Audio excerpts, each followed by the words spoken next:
yang selalu ikut kopdar di semua kota? Ada? Pak Rosin. Ada. Oh iya, Bu Christine. Oke, Bu Christine, saya mau mengajak jaringan ke atas untuk memberi motivasi buat teman-teman. Silakan.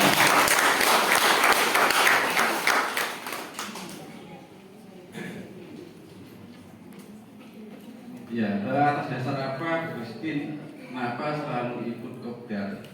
Nanti bisa. Sebelumnya terima kasih yang sangat luar biasa diberi kesempatan untuk berdiri di sini di depan Bapak Ibu, karena tidak menyangka sama sekali. Memang sepertinya kelihatan mudah untuk duduk di sana melihat para pembicara bisa lancar gitu, ternyata juga Pak Dosen. Oke, motivasi saya, kenapa saya mengikuti Kopdar, karena sebelumnya saya mengetahui MB dari adik saya di luar negeri waktu itu. Jadi saya mendengar cerita Pak Imam, Pak Yanto, dan Pak Rohmat itu hanya dari WA saja. Dan itu membuat saya terinspirasi gitu. Waktu itu shift 2020 saya dikenalkan dan saya udah beli tiket, juga udah beli tiket pesawat, udah siap semuanya, ternyata lockdown. Itu kayak kecewa banget gitu. Dan juga saya juga hobi traveling juga, jadi kesempatan sekarang ini setelah COVID itu, puji Tuhan ya, alhamdulillah bisa ketemu dengan para leader, gimana saya itu kagum sama mereka dengan background apapun itu ya, dengan latar belakang apapun mereka bisa. Jadi tanpa memandang IQ, kalau mereka bisa, kenapa saya tidak bisa gitu? Karena saya yakin bahwa saya pun dari segi IQ atau akademis itu bisa lebih dari mereka. Saya belajar dari Pak Rahmat yang misalnya lulusan SD atau nggak mampu, tapi mereka bisa membuktikan. Juga Pak Imam yang seorang guru malah bisa bikin madrasah dan menggaji guru ngajinya, dan juga Pak Dosen gitu. Apa sih sebenarnya kelebihan mereka? Nah, ternyata itu hanya satu, di attitude mereka gitu, dan juga pola pikir atau mindset. Jadi selama saya ada kesempatan, saya tetap ingin dekat dengan mereka supaya vibrasi mereka itu tertular ke saya gitu. Jadi memang betul kalau merantau itu zaman dulu harus secara fisik, sekarang merantau pun bisa secara digital, tapi akan lebih kuat vibrasinya kalau kita ketemu dengan mereka langsung. Tentunya saya cukup luar biasa sekali Bu Christine ya. Selanjutnya saya akan memperkenalkan diri. Mungkin dari Bapak Ibu semuanya yang hadir di acara kopdar ini belum ada yang masih belum kenal dengan saya. Perkenalkan, nama saya M. Harmaji. M itu dari kata Muhammad, yaitu Nabi saya, Nabi Muhammad SAW. Dan Harmaji itu saya juga nggak tahu apa artinya. Yaitu sebuah nama yang dianugerahkan orang tua saya kepada saya. Saya lahir di Tuban, Jawa Timur, tepatnya di Desa Pakuwon, Kecamatan Rengkel, Kabupaten Tuban. Saya hanya lulusan madrasah aliyah. Itu juga sekolahnya di situ saja, di Desa Pakuwon itu. Setelah itu saya bekerja terus sampai sekarang punya bisnis MB. Pekerjaan yang pernah saya geluti, yaitu yang pertama baru lulus sekolah itu saya ikut bapak saya hanya kerjanya hanya seorang buruh tani dan juga kuli bangunan. Saya awalnya juga mengikuti apa yang bapak saya kerjakan. Jadi saya pertama kali ya kerjanya kuli bangunan dan juga buruh tani. Jadi saya tidaklah seorang yang istimewa Bapak Ibu. Jadi kalau di sini ada yang kuli bangunan, ada yang buruh tani, tetap semangat, Anda pasti bisa. Kemudian saya mencoba membuat sebuah lamaran ke beberapa perusahaan, dan akhirnya sebelum saya dapat pekerjaan, setelah dari kulit bangunan, saya ikut teman saya bekerja di gudang sampah, yaitu sampah kresek dan juga sampah karet dan lain itu dipisahkan seperti itu. Saya ikut di situ selama kurang lebih 1 tahun.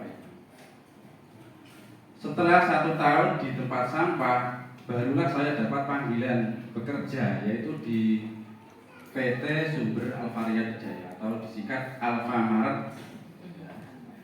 Itu saya pertama kali ditempatkan di kota Gresik. Di Alfamart saya bekerja selama 4 tahun. Nah, itu saya merasakan ternyata yang dulu saya inginkan. Dulu kan saya berpikir saya jangan sampai bekerja seperti orang tua saya, karena saya setiap kali melihat orang tua saya, karena bukan satu, dua orang tua saya itu kerjanya sama, yaitu buruh tani, Bapak Ibu. Ibu saya dan bapak saya semuanya buruh tani. Tiap kali saya melihatnya, setiap disuruh-suruh orang seperti itu, saya merasa sedih seperti itu. Bahkan sampai saya menangis. Jadi saya tidak ingin bekerja seperti mereka berdua. Itu. Alhamdulillah saya keterima di Alfamart, itu sangat bersyukur. Tapi setelah 4 tahun, lama-lama merasa bosan juga. Pindah kerjaan lagi, saya melamar di leasing, masuk di FIF. Di leasing ya, salah satu leasing di Indonesia, FIF. Itu saya bagian lapangan, yaitu di bagian survei.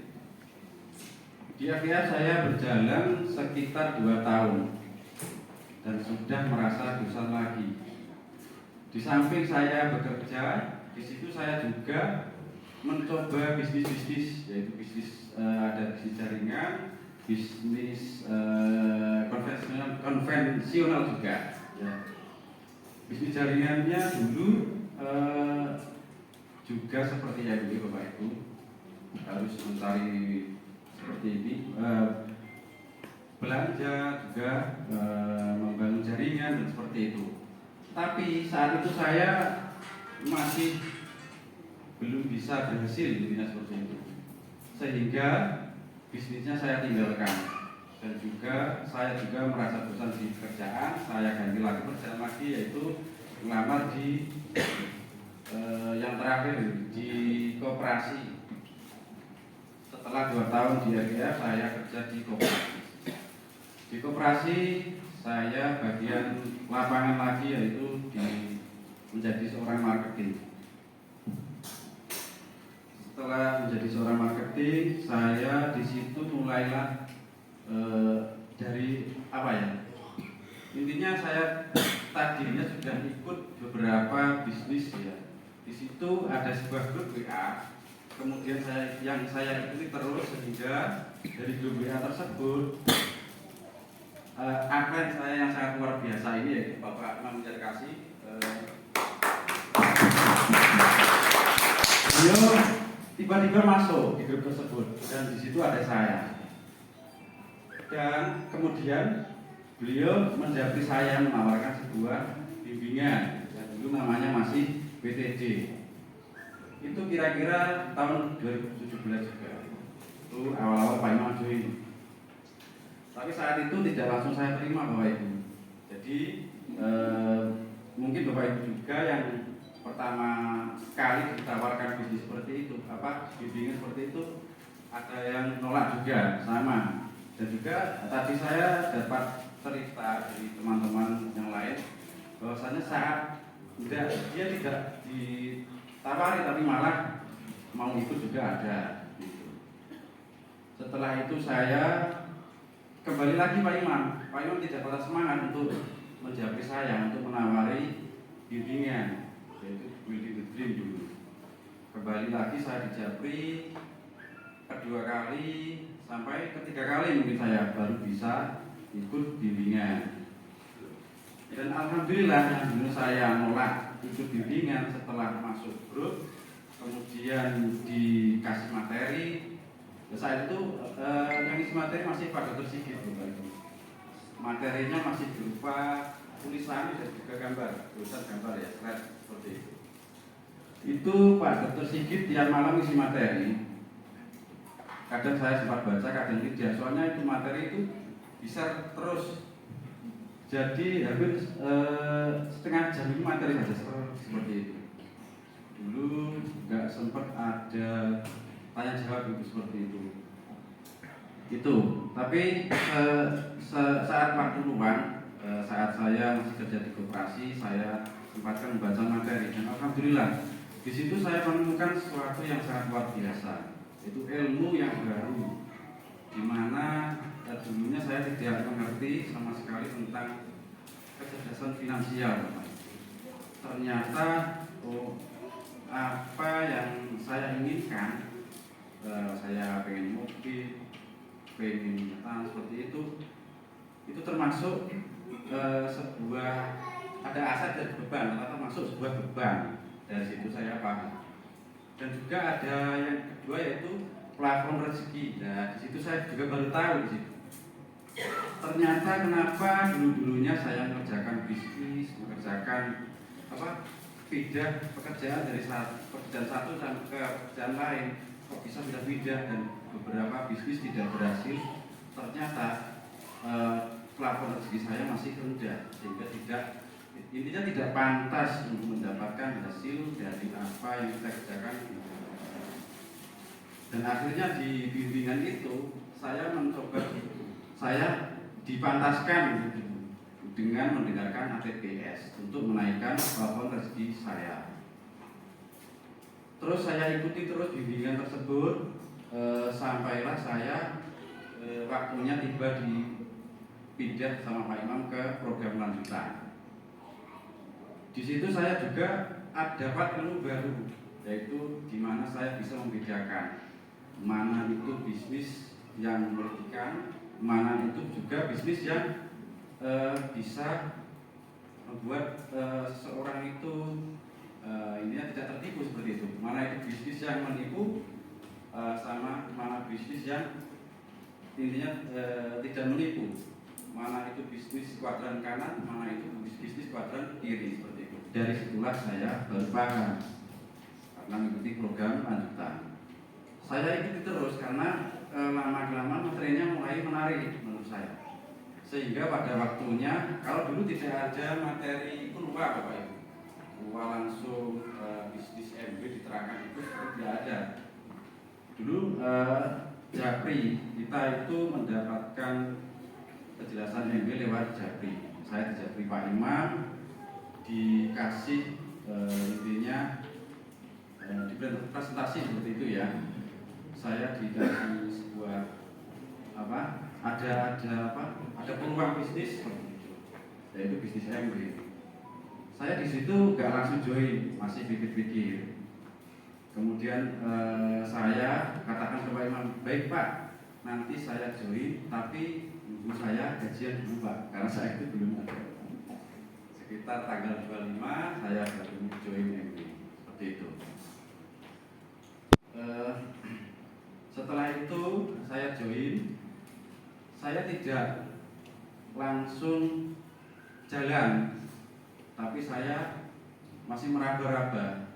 Intinya bisnis ini bagaimana saya cara menjalankannya masih bingung seperti itu. Bahkan di awal-awal saya menjalankan MB ini, saya membuat grup WA saja tidak bisa. Jadi mungkin Bapak Ibu yang gaptek itu saya dulu walaupun masih muda tapi juga gaptek sama. Tidak bisa membuat grup WA saja tidak bisa.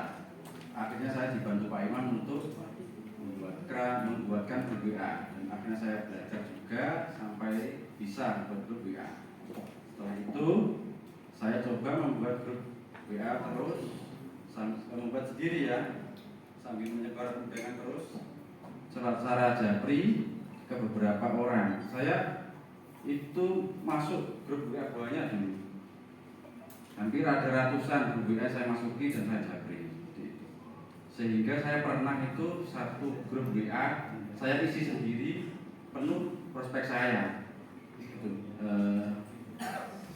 Di situ Bapak Ibu. Kemudian saya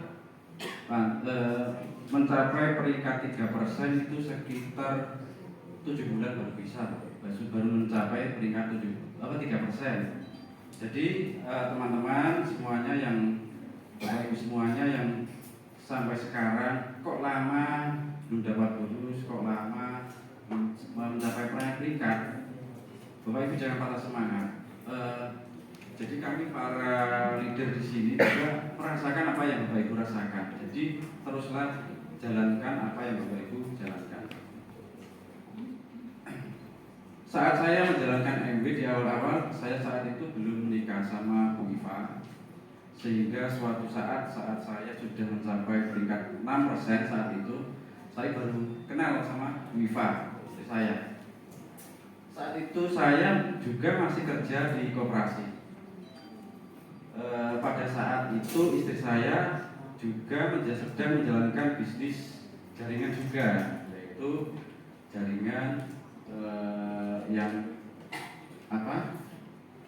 Intinya di situ bisnisnya itu tentang kesehatan juga sama, naik turun berat badan di situ.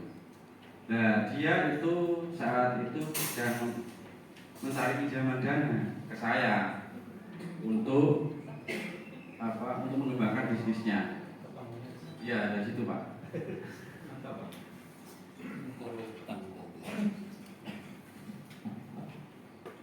Setelah ketemu di situ, Bu Iva mengajukan ini nanti aja. Saya latih tadi. Ya. Ini tentang bayi nanti aja. Saya awalnya ketemu sama Bu Iva saat beliau masih di bisnis jaringan lain ya Bapak Ibu. Sama-sama punya bisnis jaringan. Tapi niatnya bukan mengajak bisnis, tapi awal-awal dia sedang butuh uang untuk pengembangan bisnis.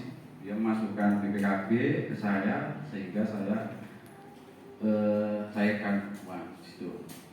Oke, lanjut. Kemudian lama kelamaan dia menawarkan sebuah peluang bisnis juga dan juga menawarkan saya untuk, karena ya keadaan saya dipandangnya mungkin kurus sekali saat itu. Seperti foto tadi yang saya di atas sepeda motor dan juga di warung tadi ya, menyuruh saya atau merekomendasikan saya untuk ikut program naik berat badan. Saat itu saya juga nurut saja, ikut programnya. Di situ saya beberapa kali ikut program sehingga akhirnya lama-kelamaan kan makin dekat Bapak Ibu. Dan akhirnya saya juga ditawari peluang bisnis dan saya katakan bahwa saya juga sudah punya bisnis MW. Namun kedekatan kami tidak berhenti dari situ, akhirnya sampai setelah kami menjadi suami istri, karena seringnya saya main ke situ, sering ditimbang, sering akhirnya suka ditimbang ya.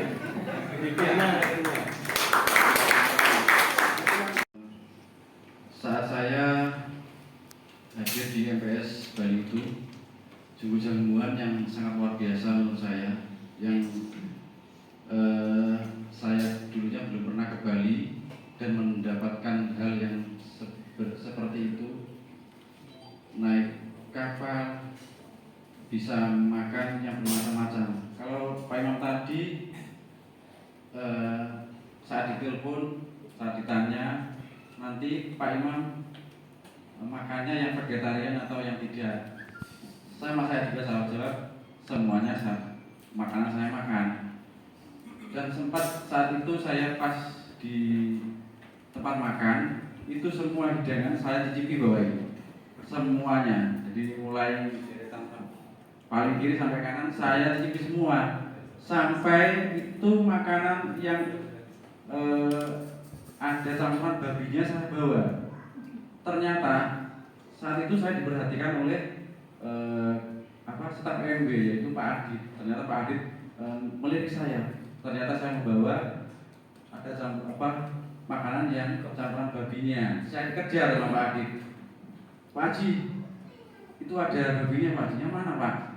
Langsung saja Pak Adit mengambil makanan itu dan dikembalikan. Saya kembali mengambil makanan lagi. Itulah saya Bapak Ibu. Maklum saya orang desa, saya belum tahu makanannya seperti apa, sehingga saya ingin mencobanya seperti itu. Terus selanjutnya ini, alhamdulillah kemarin saya dapat bonus yang sangat luar biasa, yaitu saya ini bonus, sebenarnya bonus jalan-jalan ke luar negeri Bapak Ibu. Saya dapat panggilan untuk ikut ALS ke Hawaii. Namun saat itu sama MW dibatalkan karena masih corona juga. Sehingga bonus saya yang saat itu yang saya seharusnya bisa jalan-jalan ke luar negeri, yaitu ke Hawaii, diganti sama MW dengan uang cash, betul. Iya, nominalnya sangat luar biasa Bapak Ibu, yaitu sekitar 75 juta rupiah. Dan dari situ saya bisa membeli mobil ini Bapak Ibu. Dari hasil uang tadi saya langsung belikan mobil ini. Kalau anak saya punya mobil Fortuner, Pak Imam punya Innova Region, saya baru bisa membeli Avanza itu. Alhamdulillah, saya beli cash. Terus juga yang ini kemarin saya sempat mengajak keluarga saya, yaitu Bapak Ibu dan keponakan saya, yang mereka itu belum pernah sama sekali ke Surabaya. Jadi saya ajak jalan-jalan ke sana. Sekalian saat itu saya ada acara dari MW, acara meeting khusus Batin Golf. Jadi mereka itu sangat senang sekali ternyata diajak jalan-jalan. Bisa melihat kereta, itu saya baru tahu bentuknya kereta seperti apa. Baru tahu ada kereta ya. Alhamdulillah dari situ. Terus kemudian setelah punya mobil, saya dari dulu punya impian gitu Bapak Ibu. Sebelum saya menikah pun impian itu sudah ada, yaitu saya pengen membantu ekonomi keluarga saya. Setiap saya melihat muka bapak saya dan ibu saya, yaitu saya abadikan dalam sebuah foto saat itu, saya ingin menangis Bapak Ibu. Saya harus bisa membantu mereka. Saya harus bisa memakmurkan ekonomi keluarga saya, seperti itu. Sehingga foto itu saat kerja pun saya bawa. Saya masukkan tas, kemudian saya bawa. Setiap istirahat, kalau saat saya merasa lelah dalam mengerjakan MW, saya lihat foto itu. Akhirnya saya belum sukses di sini, saya belum mendapatkan apa-apa, kok sudah mau menyerah seperti itu. Saya bangkit lagi, semangat saya bangkit lagi setelah melihat foto bapak ibu saya. Itu saat saya belum berkeluarga dulu. Impian saya dulu itu. Itulah Bapak Ibu, dan alhamdulillah sekarang tiap bulan saya bisa membantu ekonomi orang tua saya tiap bulan, dan juga orang tua saya. Orang tua saya juga saya bantu. Alhamdulillah bisa saya bantu sekarang. Oke, mungkin sementara itu dulu Bapak Ibu. Nanti setelah break kita lanjutkan kembali tentang apa yang akan saya sampaikan. Kurang lebihnya saya mohon maaf karena saya pasti salah Bapak Ibu, karena manusia itu tidak luput dari salah dan lupa. Oke Bapak Ibu, akhirul kalam, wabillahi taufik wal hidayah. Wassalamualaikum warahmatullahi wabarakatuh.